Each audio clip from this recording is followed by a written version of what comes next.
So, we're back with another legendary tier list, this time for Druid. If you didn't know, a few months ago, I used to do a tier list for every single class, trying to rank their legendaries, things like that, and this time we're here for Druid.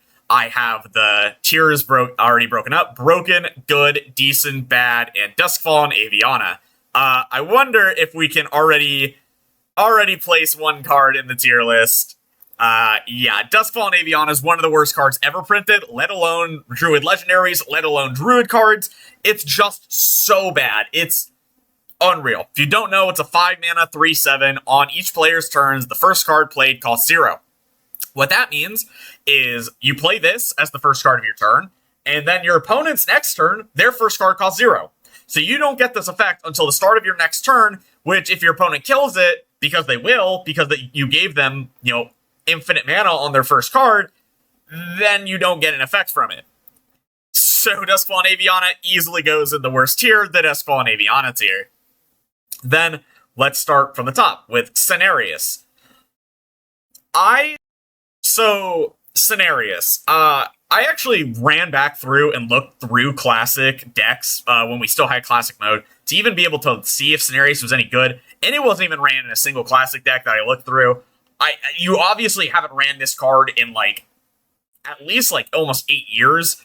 I haven't seen this card be played a single time, and I vividly remember all the way back to 2017, and I've never seen Cenarius see play. So if it's already not being played for 7 years, and I'm not finding it anywhere in Classic, I doubt this card has seen any play whatsoever. Maybe I'm wrong. I really don't know, but it's so bad. It used to be 9 mana as well, in Classic. It's just unreal. What do I do? I can't find it anywhere in Classic, and I know that hasn't been played since 2017, so I really doubt that it's been good anywhere in between those points. Then you have Ysera Unleashed. This is a really good card. I'm leaning on putting it in Broken, but I'm going to put it in Good for right now. Obviously, this card, it's 9 mana, 4/12, Battlecry, shuffle 7 Dream Portals into your deck. When drawn, summon a random dragon. It came out in Descent of Dragons, and it was really, really, really good. Really good, in fact. It's hard. I probably don't think it should go in Broken, but it's just the epitome of a really good card. It just does everything you want. It's great top end for your ramp decks. It gives you a lot of minions to help you actually win the game. It's just pretty damn good of a card. Not really much more to say about it than that. It saw a lot of play in Dragon Druid, and it was really good. Then you have Gonk the Raptor. This is also one of the worst Druid Legendaries ever. It's a 7-mana 4/9. After your hero attacks and kills a minion, it may attack again. So there are a lot of really terrible, absolutely terrible Gonk combo decks that you can play. And I'm telling you, dude, they're horrible bad.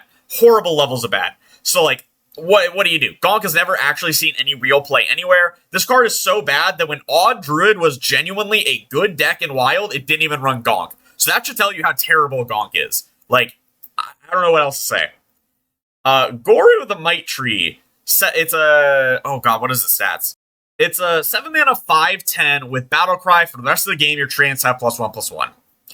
This card did not see any play, unsurprisingly. There was a Treant Druid that had existed from Rise of Shadows, and, Goru didn't make it good enough. Dude, Goru's just... It's not a card. It just...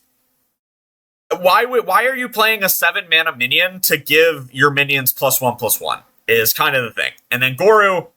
What's even worse is that Treant Druid is actually very good in Wild right now. It might not be a tier 1 or tier 2 deck, but it is definitely worth playing, and if you haven't played it, you should. And Goru does not slot in that deck in the slightest. So, if Goru is not going in a full-on dedicated Treant deck, it's just so worthless. There's just nothing you can do. So I'm just going to put it in bad.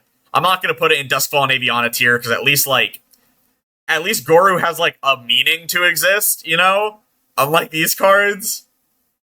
Man. Then you have Tyrantus. This card's also just not good. Yes, I know that it was from Descent of Dragons, which is after Rise of Shadows. That's why I was saying it wasn't good with the Rise of Shadows Treant Druid, because it already existed. But Tyrantus, 10 mana, it was a 12 12 originally with elusive. Then it was buffed to 10 mana, 14/14 taunt elusive. It's terrible. I mean, it's just, what do you expect? Why would you ever play this card ever? Literally ever. What are you benefiting from it? Playing a giant minion in Druid that doesn't have any actual effect? Yeah, that really is useful when you could have played, anything else. Anything else under the sun. Tyranthus is just so bad. There's actually like a few month long period at one point where Tyranthus didn't have text. So it was a 10 mana 12 beast with no text because it was bugged for some reason, and the can't be targeted before they changed it to elusive didn't exist. So it was bugged and literally had no text for a while, which is arguably better than Tyranthus is now, because at least you could have played like what's it called? The 1 mana spell that gives you armor equal to the minion's attack. You could have at least played that on the old Tyranthus that had no text. So, it's so bad. Then you have Libidinous Floop. I'm going to put this in the broken tier. It's 4 mana 3/4 minion. Whenever this is in your hand, transform it into a 4 mana 3/4 copy of the last minion you played. This card has seen play in basically every Druid deck that can run it for since it's come out. It's seen play in combo Druids. It's seen play in questline Druid. The only Druid decks that can't really play it are aggro decks or miracle decks, and they just can't really run it. But it's great for copying your Astalors. It's great for copying your Alexstrasza Lifebinders. It's great for copying your Guff the Tough. I think that's what it's called. The 5-man 8/8 Guff that gives you 8 attack. Has taunt from the quest line. It's just really, really, really good. This card is incredibly flexible. It's just one of the best Druid legendaries ever printed. It's probably not going to fall out of favor for a long time. It's just genuinely so powerful. Then you have Greybow. 5 mana 4/6 taunt, Death Rattle, give a friendly minion Death Rattle, summon Greybow. This card was actually incredible in Standard Taunt Warrior at one point, and Standard Taunt Druid, it was an aggro deck, so it could make use of Greybow. It was a great card to get a lot of value. You generate a lot of taunts. Genuinely was very good. It saw a lot of play. That standard deck was actually very strong. The aggro taunt deck that came out in Forge of the Barons, of course, to make use of Greybow. Just genuinely a very good card. I still think Greybow isn't even that bad. I think that if there were some way to play a mid-range-ish aggro-y, kind of in that vein, taunt Druid, potentially with the new Druid cards, like the new 3-drop that will draw I think it's your highest cost taunt Druid, or taunt minion. I'm not too sure, but using that with Greybow is genuinely nothing to scoff at. I will be trying it when the expansion comes out, but I'm not too positive on if it will be good. However, Greybow just instantly slots into a good legendary because it just was very good for its time in Standard. Then we have Hadronox. Again, really, really good legendary. It came out in Knights of the Frozen Throne, and it took until you had things like Master Oakheart in, what was it? It was Kobolds and Catacombs, and you had Ramp Druid that came around during Witchwood-ish era, where you were past you didn't have Jades anymore, so you were playing this kind of taunt Druid. You'd ramp into your Master Oakheart, you would summon your Hadronox, you'd summon a Dragon Caller, and then you would summon you summon a 1-attack minion. I forget what it would have been usually, but you would have Dragon Caller, which would summon your Primordial Drakes, Sleepy Drakes, stuff like that. And then you could resummon Hadronox with Witching Hour. It was just pretty good. That Taunt Druid was just really good at the time. And it's worth saying that Hadronox is a pretty good legendary. It's been completely unplayable in Wild its entire existence, though, which does hold it back from, in my opinion. A lot of cards, unless they're either absurdly broken in Standard or they're good in Wild, they can't really be considered a broken card, because if they're only good for their time in Standard, they're just not that strong, all things considered. Then we have Yasiel Windsinger. So Yasiel was actually really good with Celestial Alignment. You could cheat Yasiel out, pass your Celestial Alignment, and then it would just make all your spells cost 1. The issue is they printed a better card that we'll get to in a little bit, but Yasiel had this kind of... There was a Togwaggle Yasiel deck that existed in Wild, and it was okay. It wasn't anything special. I think Yasiel is just It's one of those cards that, like, on paper should be really good. It's just not. There's like an 8 mana. It's like what's it called? There's an 8 mana spell that can summon a seal from your deck that you now like play towards for all these effects. It's just not great. There's not really much to even say about it because Yseal's only really seen play in that one deck, and it's just worse than the next card. Not next card, but a card we will talk about eventually for the Celestial Alignment combo. So, like, why would you ever use Yseal? It's just awkward. It's just very, very awkward. The card was called Nightshade Bud. Oh, man. Then we have Kuhn the Forgotten King. I have to bump Kuhn down one tier. On paper, Kuhn should be in the broken tier. However, Kuhn is strictly outclassed by another card that I can't be justified to put it in broken, even though Kuhn should be technically in that tier because it was really fucking good. You had things like Star Aligner Druid and Wild. Actually, that was the last time Kuhn saw any play, was Star Aligner Druid, because Aviana was nerfed because of Star Aligner Druid, so that is the last time Kuhn saw any play. But, Aviana Kuhn is just a really prolific combo where you would be able to play Aviana, Kuhn would cost 1, then you would refresh your mana crystals, play a bunch of minions, and it was really good. So I'm not going to dwindle on Kuhn anymore because we'll eventually get to the card that replaced Kuhn after we talk about Aviana. Aviana is one of the best cards ever printed. It's so goddamn good.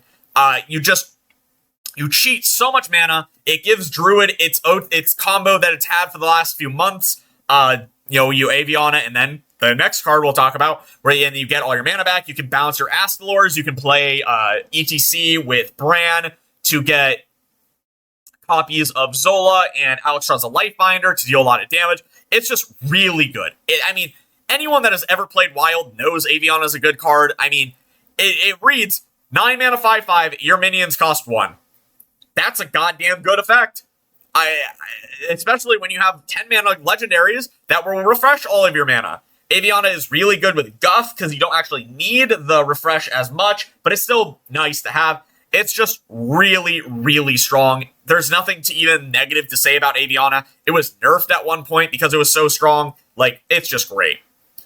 I moved this card up. You might have seen that from the bottom, but it's ENR the Lifebinder. This card is just a direct upgrade over Kuhn the Forgotten King. It's 10 mana 5/7 Titan. After this, use an ability, summon a 5/5 Ancient Taunt, and its Titan abilities are refresh your mana crystals, heal your hero to full health, and draw until your hand is full. Those are really good. All three of them have their uses and utility. It's just a direct upgrade over Kuhn. There's nothing else to even really say about it. If you are directly better than a really good card, your card is really good. What more is there to say? Aviana ENR is incredible. It's dominating standard at multiple different points. Dragon Druid, Reno Druid was one of the best was arguably the best deck in the game during early Showdown of the Badlands. It's arguably one of the best decks in the game right now. It's just really, really good. Then you have Splintergraft. 8 mana, 8/8 legendary. It's an undead now. It didn't used to be. Battlecry, choose a friendly minion, add a 10/10 copy of each your hand that costs 10. Do I need to explain why this card is terrible? It's just really bad. It's absolutely atrocious. There's no reason to use it at all. It doesn't do anything positive. Why do you want a 10 mana 10/10 version of a card that costs 10 mana? What card would ever benefit from being hit by Splintergraft? There's just absolutely nothing that likes Splintergraft. It's just bad. I don't know what else to say. It's just a bad card. Then you have Lucent Bark, which, again, really bad card. 8 mana 4/8, taunt, death rattle, go dormant, restore 5 health to awaken this minion. It was supposed to go with the Rise of Shadows, heal druid kind of thing, but then don't quote me on this, but I don't think they printed a single card in Druid that heals you until ENR. Don't quote me on that. I might be wrong, but I think that's true. I don't think there's a single card that was printed in Druid that heals you until ENR. So, yeah, Lucent Bark's fucking terrible. Rise of Shadows had healing, and that's it. I can't think of anything else. I might be wrong on that, so, like I said, don't quote me on it, but... Hidden Oasis from... I guess Hidden Oasis is from Old Doom. Okay, so, past Old Doom, it wasn't until ENR. Crazy. Crazy, I know. I mean, like, what do you expect, right? Heal is not really that prevalent in Druid. There's not very many heal cards. They printed, ENR, and then they printed Rehydrate and Showdown in the Badlands, but Loosen Bark is so old, it's so worthless, it's so expensive. You would never play this in Wild anyway. It's just so terrible. Then you have Sheldress Moontree. I feel like this isn't that bad of a legendary. I'm gonna be honest with you. I think that has the potential. I think this decent tier. I should be like decent / has potential. I mean, Sheldress Moontree, 8 mana, 5/5, Battlecry. The next 3 spells you draw are cast when drawn. Yeah, that's not great, but like it's just significantly better than these cards because you can hit like your Survival of the Fittest. You could hit like Nightshade Bud. You could hit so many different things. I can't, in good faith, say it's as bad as these cards, but it's definitely not a good card because it hasn't really seen any play anywhere. So yeah, but again, you could say the same thing about these cards. None of them actually really seen any play. It's just on paper, Sheldress is so much better. There has to be some kind of like big spell Druid that will eventually come, for a card like Sheldress Moontree. And it's not like Druid doesn't get big spells all the time. We just got, Tsunami from Mage. Then there's the Sleep Under the Stars, which is really, really, really good. I feel like there's just no way that Sheldress will always be a bad card. So I'm putting it in like this decent has potential tier. Cecily of the Fey Court. Oh, I think this card saw play in like Nathria when it came out. You have like all that Death Rattle stuff that came out in Nathria. I feel like I remember this saw play in Standard. I can't tell you. I know it didn't see any play in Wild because obviously, like 8 mana, 8/8, taunt, Death Rattle, draw a minion, reduces cost by 8. That's fucking terrible. It's atrociously bad. But I mean, Sheldress, Cecily, it's not a good card. I don't know what else to say. It's completely useless in Wild. I don't even know if it saw any play past Nathria in Standard, and I'm not even positive it did see play in Nathria. I just was told that by someone, like, when I was talking about Cecily for a different video. So I really don't even think this card has been anything. I have to put it in this, like, decent tier because at least one person has said that it's been okay, but yikes. Then you have Freya, Keeper of Nature. It's 8 mana, 4/6, choose one, duplicate your hand, or summon copies of all other friendly minions. Yeah, I mean, this is the same thing, right? This card has not really seen any play at all in either format. So I kind of have to put it in like this decent, has potential, bad-ish area. You could genuinely argue that all of these cards that I put in decent can go in the bad tier as well. I just feel like these cards on paper are just better than these ones because they can actually at least do something that can be unfair. If your Freya summons like an ENR, that is a little unfair. If your Cecily hits ENR, that's a little unfair. If your Sheldress hits, Survival of the Fittest, that's a little unfair. If you cheat, you seal, that can be really a little unfair. So they have potential to be unfair, right? But none of these cards have any potential to be unfair. So that's why I'm like, I just don't see it at all. Fi, the Setting Sun. This card is broken as shit, though. It's really good in Standard. It's really good in Wild. It's just really good at what it does. 9 mana, 4/12, Dragon, Rush, Lifesteal, Taunt. Costs 1 less for each dragon you summon this game. In Standard, you kind of just play a bunch of dragons, so it gets discounted anyway. In Wild, you play a fair few amount of dragons, but it's mainly because of Scale of Onyxia and, well, Raid Boss Onyxia. Those cards synergize incredibly well with Fi, the Setting Sun. They discount it for 7 for each card, and then Fi, gets to cost 0. Fi actually works well with Flavinus Floop. Fi works well with Aviana. Fi is just a really good card. It probably will see play in Druid until, like, all of the dragons are gutted into the ground or something. It's just really, really, really strong. It will see play past rotation. It's just a really, really good card. Then you have Raystraza. Raystraza is fine. You don't see it in every single Reno Druid list in Wild, so that's why I'm not going to put it in Broken, like you do for Fi. You see Fi in both Reno and Dragon Druid. I don't even see Raystraza that much in Standard from, like, lists that I see. But it's just pretty good. It's a pretty good card. It gives you a lot of value, which can help you in like a lot of slower matchups in Wild where you just didn't draw your combo fast enough. It's just not terrible. It gets kind of obliterated by Reno Jackson, or not Reno Jackson, Reno Lone Ranger, which kind of holds it back in Standard, to my opinion. So that's like really bad, you know, to be a card that loses to Reno Lone Ranger. But I don't know. It's a lot of value. It's 8-mana, 8/8. If your deck has no duplicates, summon the Purified Dragon Nest, and then Purified Dragon Nest is at the start of your turn. Discover a dragon. I think it's costs 2 less, or if it's cost 4 less. What is it? It's cost 4 less. So it's just not bad. I don't know. It's just not that bad. It's okay. You know, it sees some play. Kind of depends on the meta for Wild, but it's just not that bad of a card. I'm going to be honest. Then you have Anubricon. This card is broken as fuck. Anubricon originally read 8 mana, 7/7, Battle Cry, gain 8 armor. Your minions this turn cost armor instead of mana. Then it was your next 3 minions. Now it's gain 5 armor. And it was really good at both of its first two. Genuinely incredible in Standard. It was fine in Wild from my memory. It wasn't better than like Aviana, but you could run it. And, like, that's not terrible. But it was just so dominant in Standard. Absolutely disgusting. Just kind of unreal. The amount of mana cheat you would get from this card. You would be able to play things like Astalor with it, which would effectively give you positive armor if you played Astalor 5.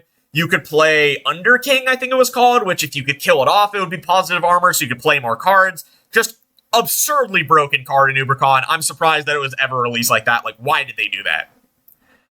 Then you have Aya Blackpaw. I'm not putting Aya in Broken. Aya is a good card, and Jade Druid was a really good deck. However, it's not because of Aya Blackpaw. Is Aya Blackpaw a fine card in Jade Druid? Yeah, not gonna question that. Not gonna deny that. It's just, it was all Jade Idol. Jade Idol did everything for Jade Druid. Did you run Aya Blackpaw? Yeah. Did it matter as much as Jade Idol? Not in the slightest. Literally, you probably could have played... You can actually play Jade Druid without Aya Blackpaw today. I'm going to go back to Nubricon. I was actually wrong. I forgot about Twig Druid and Wild, which did run a Nubricon. That deck was broken as fuck. I mean, Twig Druid's one of the most broken decks ever in Wild's history, and it's also partly because of a Nubricon, so... I mean, yeah, it still goes in Broken anyway, but still. Back to Aya. It's just not better than Jade Idol, so I'm not going to put it in Broken, even though Jade Druid was one of the best decks ever. So I don't think it's worthwhile to put it in Broken because it's not the reason the deck was broken. Malfurion the Pestilent. This is a tough one. This is a tough one to put in Broken or Good. So Malfurion the Pestilent is, of course, completely and utterly outclassed by Guff. In every way, shape, or form, you will never run Malfurion the Pestilent ever again in Wild. And I think that can't make it a broken card. Because it was good in Standard, right? It was very solid. You used it to heal. You used it to deal some damage. You used it to get some taunts, and it was great. 7 mana hero card. Choose one. Summon 2 poisonous spiders or 2 scarabs with taunt. It's 1/2s with poisonous and 1/5s with taunt. You'd almost always pick taunt. And then your hero power was choose one, gain 3 armor, gain 3 attack. It was a lot of healing, a lot of survivability. It was just pretty good. But it's not... I mean, it was in a lot of very good decks. It was in your Hadron. It was in your Taunt Druids. It was in your AK-47 Druid, your Starliner Druids. It was in a lot of good decks. But once Guff came out, there's literally no reason to ever play Malfurion the Pestilent again because mana is better than armor. So yeah, I have to put it in like good because it's just worse than the other hero card that Druid has access to. Then you have Topior the Shubagazor. This card was really good in Standard. It just... I mean, what does there say? 7 mana, 5/5 dragon, battle cry for the rest of the game. After you cast a nature spell, summon a 3/3 whelp with rush. That's just pretty good. It gave Druid like infinite whelps. It was just really strong. There's not really much more I can say about it. It's just really goddamn good. What more can you say? You know, when a card is just really good at what it does, it's just a good card. It helped you get value from your nature spells. It helped you just fight your opponent. It helped you build your own board. It's just a really solid card that did a lot of different things. Then you have Kolak. Kolak is the first card that definitely goes in the decent tier, and it's not really arguable. It's just a fine card. I mean, 7 mana, 6/5 beast, Colossal 1 to summon a 0/8 with Death Rattle and Taunt Death Rattle, gain 8 armor, and then Kolak reads immune while you control Kolak's Shell. It's just a fine card. It's just fine. There's nothing more to say about it. Like, you can play it. It's not that great, but it's not like you're making your deck worse if you play it. It's just fine. Like, it's just pretty decent. Then you have Hedra the Heretic. I don't think I've ever seen this card played in my entire life. 7 mana, 4/5 Naga, battle cry for each spell you've cast while holding this, summon a minion of that spell's cost. I have never seen this card in my entire life. I don't think it's very good.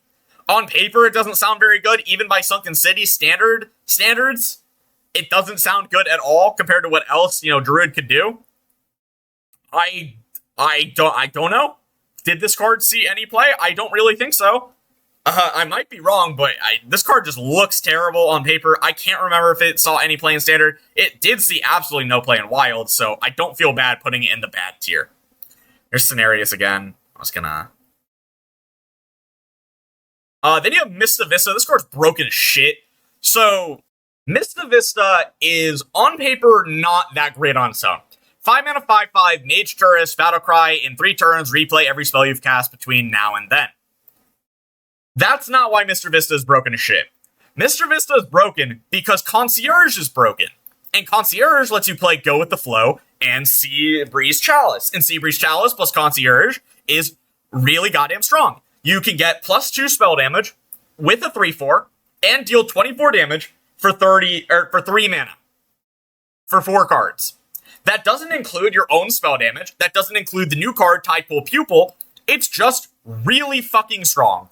Like, it's actually overpowered. It was dominating Theory Crafting. It will dominate Standard. Like, that's not an exaggeration. This is too strong for Standard. What it's doing currently, it will get nerfed at some point.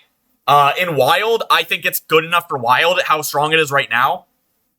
Like, I genuinely think that this spell damage druid is good enough for Wild before Concierge gets nerfed.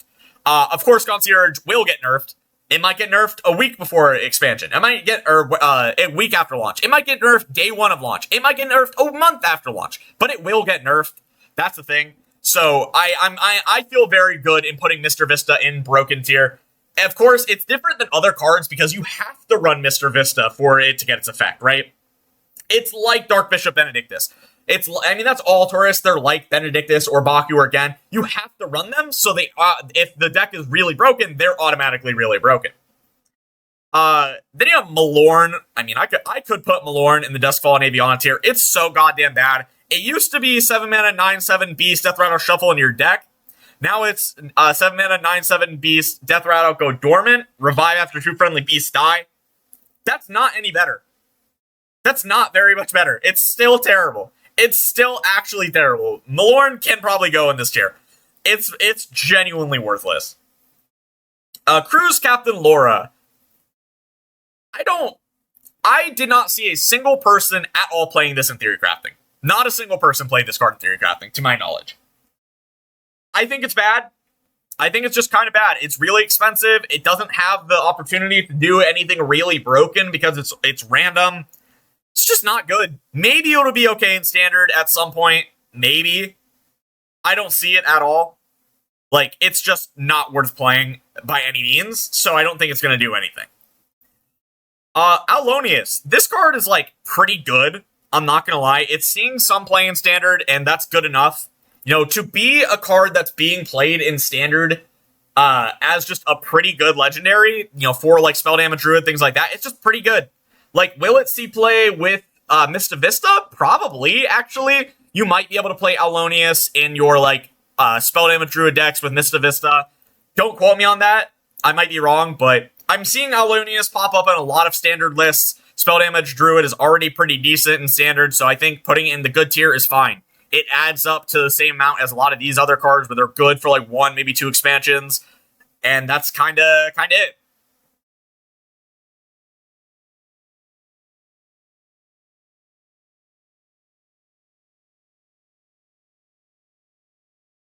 Yup.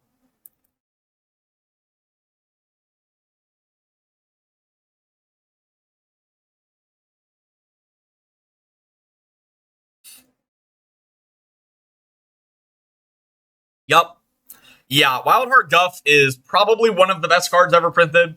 It was originally 5 mana, hero card, gain 5 armor, set your maximum mana to 20, gain a mana crystal, and draw a card. And your hero power was choose one, draw a card, and gain a mana crystal.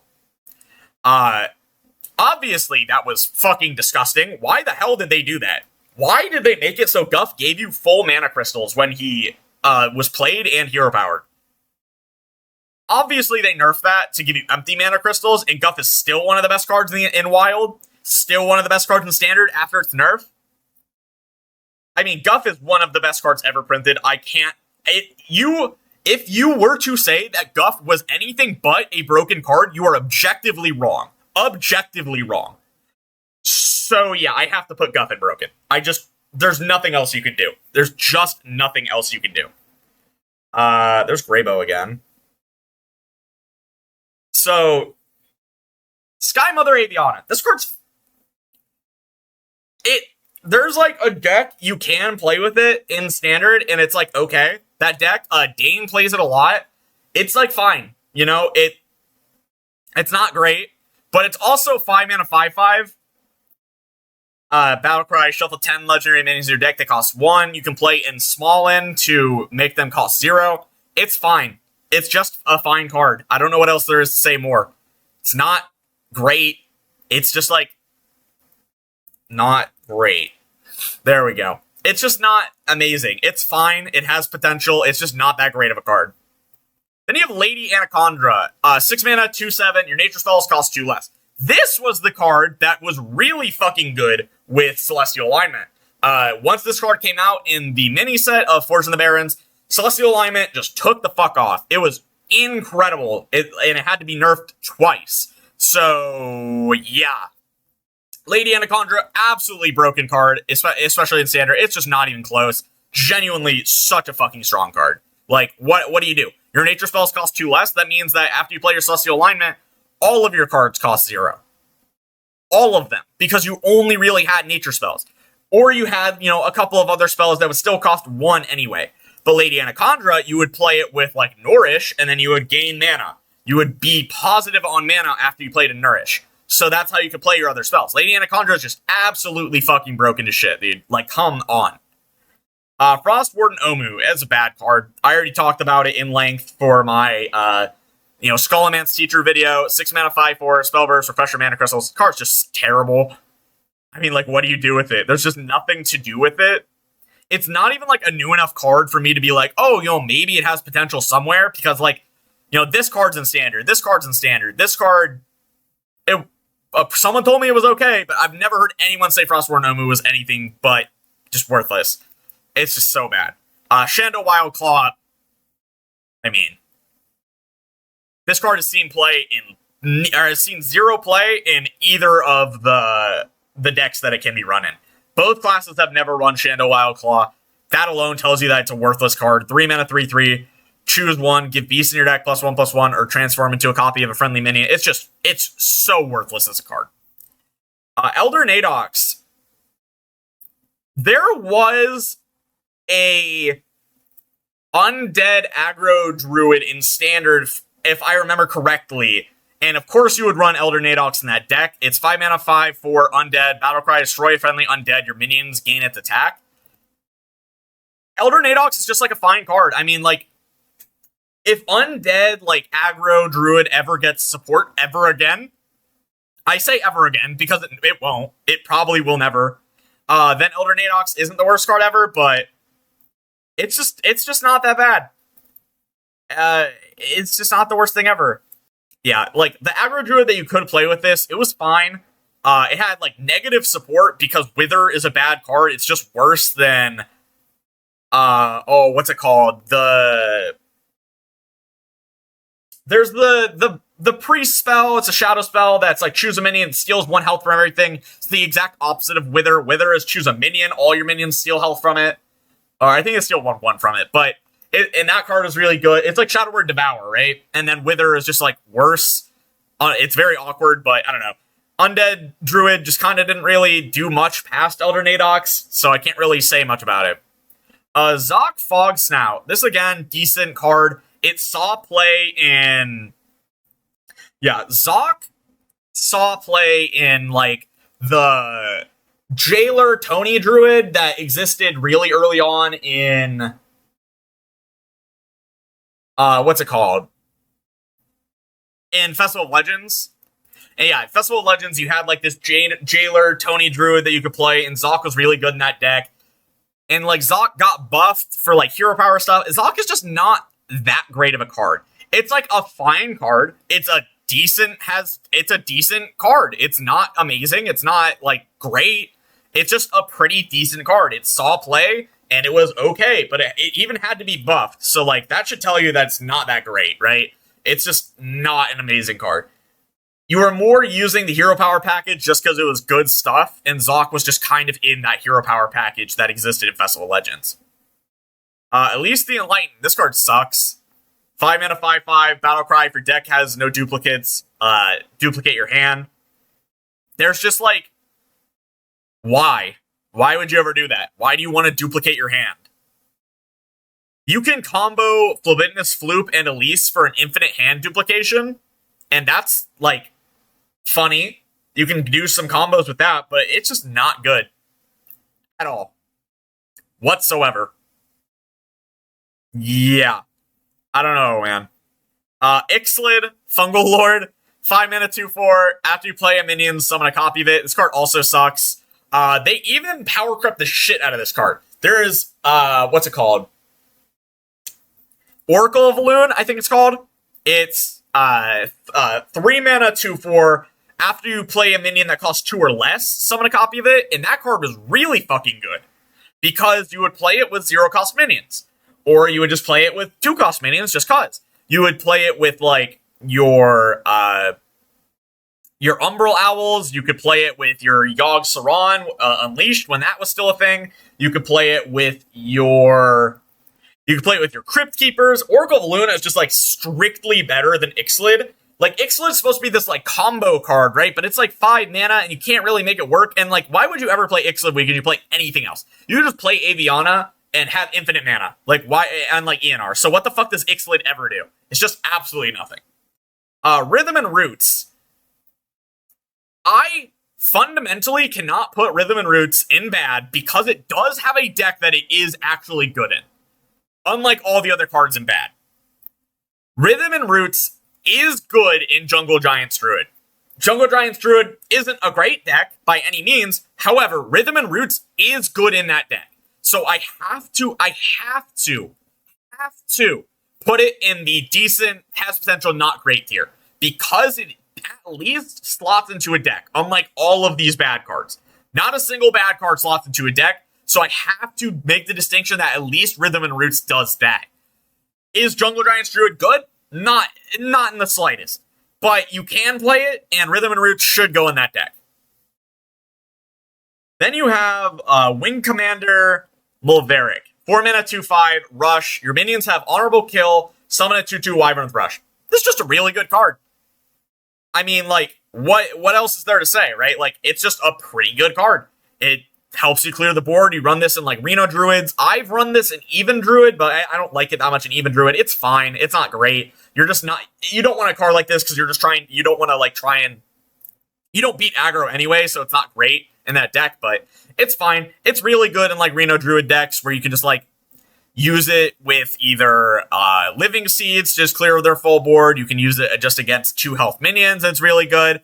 It's just a good card. I mean, there's not much more to say about it. Mulveric's just... What else is there to say? It's just a solid removal card that sees play when you are playing against a lot of minion-based decks.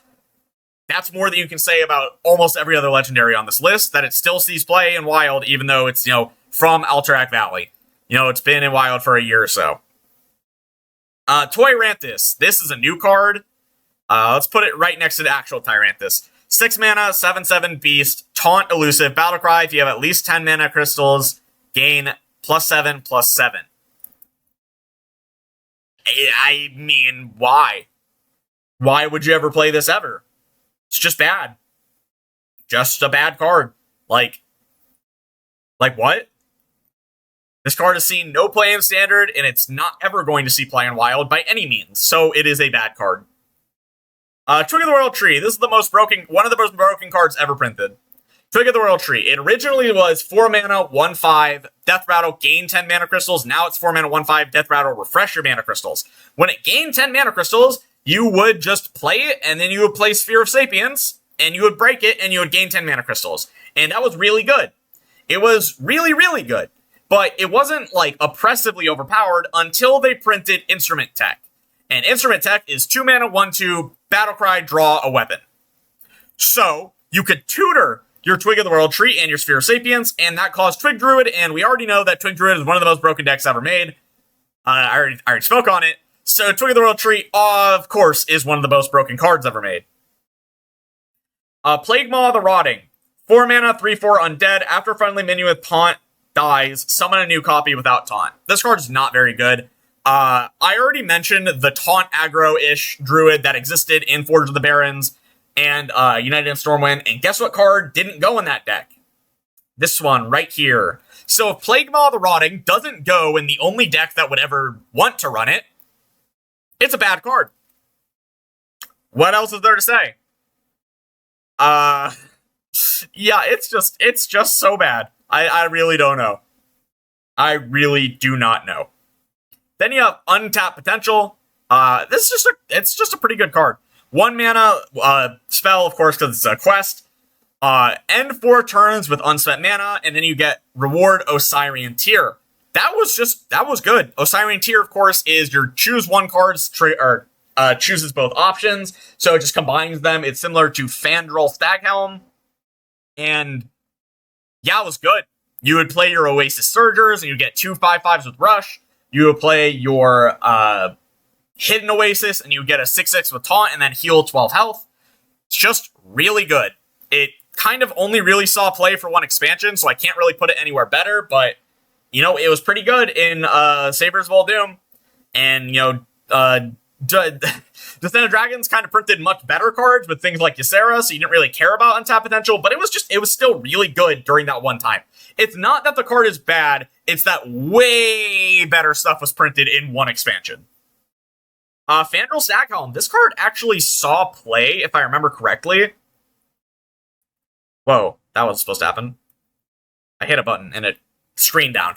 Fandral saw play, if I remember correctly. I don't know, like, specifically how good that deck was, so I feel kind of bad putting it in good tier, so I'm gonna have to put it in decent.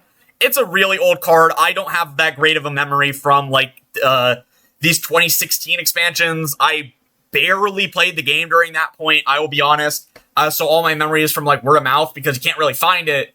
And I don't remember people really talking that much about Fandral. I know it's a fan favorite card, don't get me wrong. People love Fandral. They love combining their choose one effects. You know, it's just, I don't know. I can't really justifiably put it in, like, this good tier, because it didn't really, I don't know. I don't think it's fair, because I don't know specifically what ran it, and I would feel bad compared to, like, some of the other cards. Floop's Fluidness Gloop. This card's broken as fuck. Remember when I said, like, Twig Druid was really broken? So, I think it was during Wizbang's Workshop, it might have been during Showdown in the Badlands, they made a rule change to Hearthstone, where you can go above 10 mana as long as you have the mana. So if you're at 10 mana and you coin, you can go to 11 mana. You know, in 99.999% of scenarios, that doesn't matter at all. The only scenario that it ever really mattered for was Floop's Fluidness Gloop, or Floop's Glorious Gloop, sorry. So what does that do? It makes it used to say whenever a minion dies this turn, gain a mana crystal instead of refresh. So you would play a Fruit Druid combo. But yeah, Floop's Glorious Gloop is just absurd. Like, what this card does, you could use it with Flipper Friends and Scalable Nixia to gain, basically infinite mana in, like, slower decks. You still do that now, but it's refresh, not gain, so it's kind of awkward.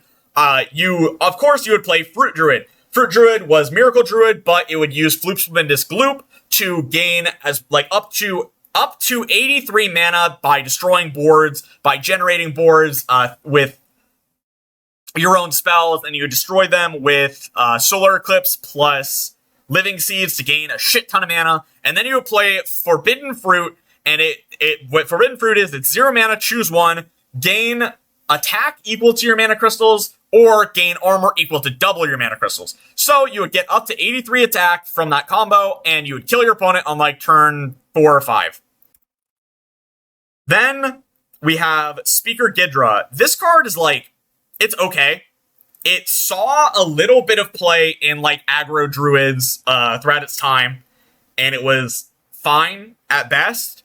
Rise of Shadows had a token druid that was pretty good, and Gidra saw play there, and it was just okay. Didn't really see very much play. In Shaman, it was completely unplayed, but it's just an okay card. Same with like Nadox or Zoc.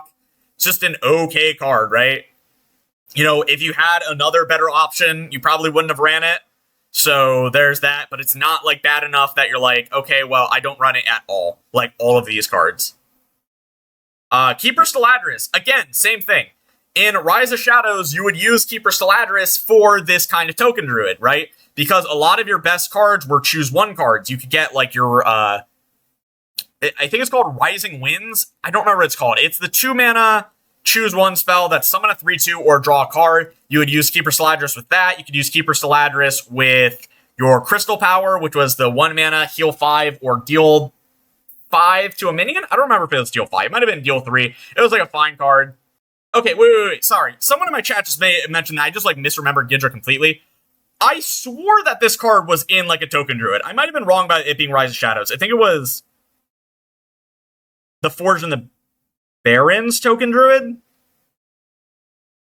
Not the Rise of Shadows one. There's like a million goddamn standard token druids, and they're all like mediocre. That like some of them were okay, some of them were like kind of good. I'm sorry, I'm like blanking. I can't remember, dude.